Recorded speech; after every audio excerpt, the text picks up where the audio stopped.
बिस्मिल्लाहिर्रहमानिर्रहीम। अस्सलाम वालेकुम। पिछली वीडियो में हमने आपको बताया था कि अगले 24 घंटे बहुत अहम हैं। इन्हीं 2 दिन बहुत अहम हैं। इस दौरान मामलात हल भी हो सकते हैं।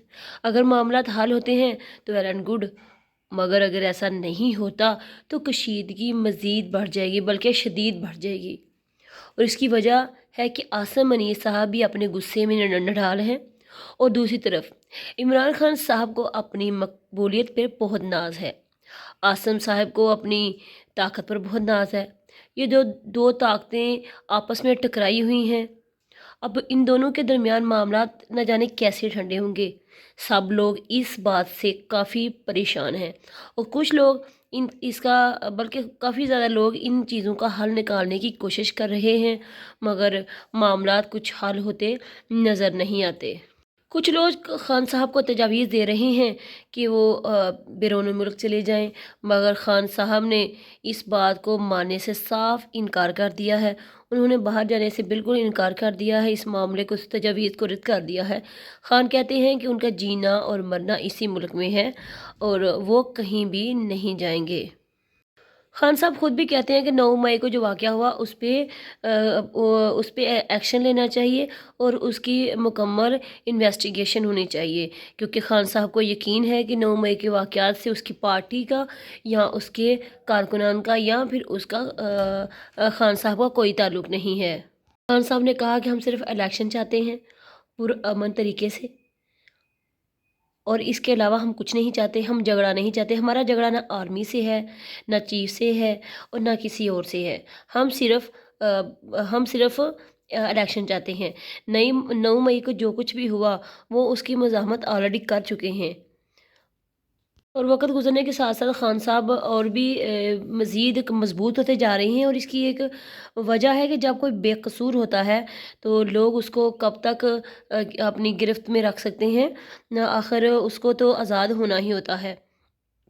अब कुछ चीज़ें जो सामने आ रही हैं, इन जो चीज़ें सामने आ रही हैं, इन सब का साफ साफ मतलब यही है, ये सब कुछ साफ साफ दिखाई दे रहा है कि 9 मई को जो वाक़या हुआ वो एक सोची समझी साजिश थी।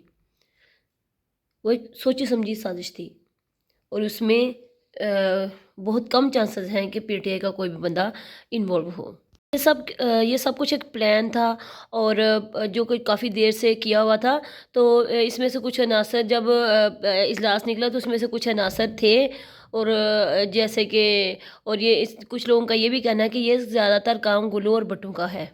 सबको पता था, इन्हीं के जो ख़ास उनके बंदे थे उन सबको पता था कि आज इमरान खान साहब को उठाया जाना है, यानी कि आज इमरान खान साहब को उठा लिया जाएगा। तो उनको इस बात का भी अंदाज़ा था कि इसका रद्द-ए-अमल भी आएगा, और इस रद्द-ए-अमल की उन्होंने इसकी इंतज़ाम करने की बजाय इसकी आड़ में अपना काम निकाला गया, क्योंकि कोर कमांडर हाउस में जो सिक्योरिटी होती है वो तकरीबन उस वक़्त उतनी भी नहीं थी, और साढ़े 3 घंटे जब ये सब कुछ हो रहा था तो वहाँ कोई इसको रोकने वाला नहीं था। इवन कोई जितनी आम रूटीन में सिक्योरिटी होती है उतनी भी नहीं थी। लेकिन जब पहले से पता था कि इमरान खान साहब को अरेस्ट किया जा रहा है या उनको उठाया जा रहा है, तो ज़ाहिर है रद्द-ए-अमल भी होगा, एहतजाज होंगे, तो सिक्योरिटी फोर्सेस कहाँ गईं? मगर यास्मीन राशिद का कहना है कि हमारा एक पुरअमन एहतजाज था, इसमें कुछ लोग ऐसे आ गए जो कि अनजान लोग थे, और उन्होंने ये सब कुछ किया, और वो उनके बारे में कुछ नहीं जानती। आईजी को भी पता था कि इमरान खान को उठाया जाएगा, सीएम को भी पता था, चीफ सेक्रेटरी को भी पता था। तो इन लोगों ने क्या इक़दामात किए इसके मुकाबिल फिर? साफ ज़ाहिर है कि पहले से सब कुछ तय था कि जब इमरान खान साहब को उठाया जाएगा, रद्द-ए-अमल आएगा, तो उसकी आड़ में हम अपना काम निकालेंगे, और इल्ज़ाम लगा दिया जाएगा सारा तहरीक-ए-इंसाफ पे, यानी खान साहब पे। तो अब आस्ता-आस्ता जो चीज़ें साफ़ हो रही हैं, जो अब आँखों से धूल हट रही है, सब कुछ साफ़ दिखाई दे रहा है, तो हर बंदे को पता चल रहा है कि ये किसकी साजिश थी, और ये सब किसके कहने पे हुआ और कैसे हुआ। अब लोगों को पार्टी छोड़ने पर मजबूर किया जा रहा है, मर्द ख़वातीन सब पे तशद्दुद किया जा रहा है, और फिर वो कब तक बर्दाश्त करें। बहुत सारे लोग तो हार भी चुके हैं, लेकिन कुछ हैं जो अपने कदमों पे जमे हुए हैं। तो ये किया जा रहा है, ये बर्दाश्त से बाहर होता जा रहा है। कुछ लोगों को तो गायब कर दिया जाता है और उनका कुछ अता पता ही नहीं।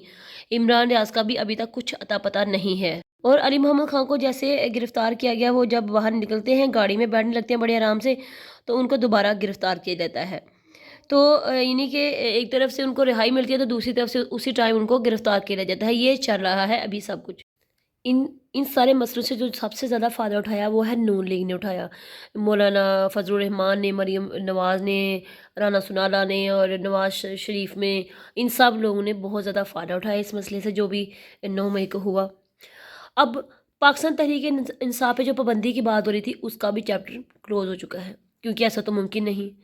پابندی لگانے کے لیے سب سے پہلے سپریم کورٹ میں جانا پڑے گا، پاکستان اور سپریم کورٹ آپ پاکستان میں جانا پڑے گا، تو وہاں کس منہ سے جائیں گے؟ کیونکہ ان کو تو پہلے ہی یہ لوگ بے توقیر کر چکے ہیں۔ ان کی جو 14 مئی والی بات تھی اس کو انہوں نے رد کر دیا تھا۔ پاکستان تحریک انصاف پر جو پابندی کی بات ہو رہی تھی وہ چیپٹر بھی اب کلوز ہو چکا ہے، کیونکہ ایسا تو ممکن نہیں ہے۔ پابندی لگانے کے لیے سب سے پہلے سپریم کورٹ میں جانا پڑے گا، جس کو پہلے ہی یہ لوگ بے توقیر کر چکے ہیں، ان کی انسلٹ کر چکے ہیں، وہاں نہ دھرنا دیا گیا، ان کے خلاف احتجاج کیا گیا سپریم کورٹ کے آگے، ان کو ججوں کو گالی گلوچ دی گئی، ان کو برا بھلا کیا گیا، ہراساں کیا گیا، تو یہ وہاں جج بھی غصے میں ہیں۔ تو وہ یہ چیپٹر تو اب یہ بات تو ہوئی ختم۔ دوسری بات، انٹرنیشنل پریشر جو ہے وہ بھی بہت زیادہ آ رہا ہے۔ امریکن کانگریس یعنی جو 60 لا میکر ہیں وہ بھی خط لکھ چکے ہیں اور وارن کر رہے ہیں کہ فوجی عدالتیں نہیں چلیں گی، فوجی قانون نہیں چلے گا۔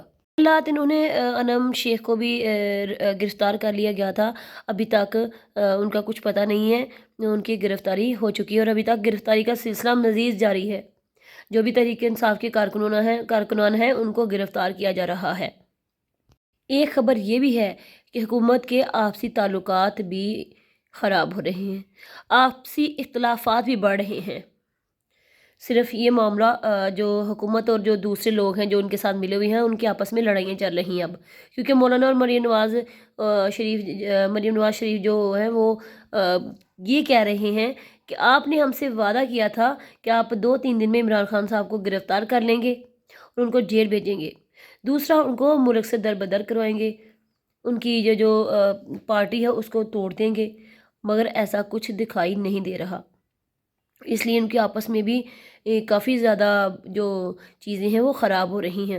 ان کا پلان تو یہ تھا کہ جو ہی عمران خان صاحب کو گرفتار کر لیا جائے گا تو اس کے بعد بجٹ پیش کیا جائے گا، اس کے بعد الیکشن اناؤنس کر دی جائیں گے اور عمران خان صاحب کے بغیر ہی الیکشن ہو جائیں گے اور عمران خان صاحب کا جو پتہ ہے وہ صاف ہو جائے گا، مگر اس کی وجہ سے ان کے آپس میں اختلافات بڑھ رہے ہیں اور کشیدگیاں بڑھ رہی ہیں۔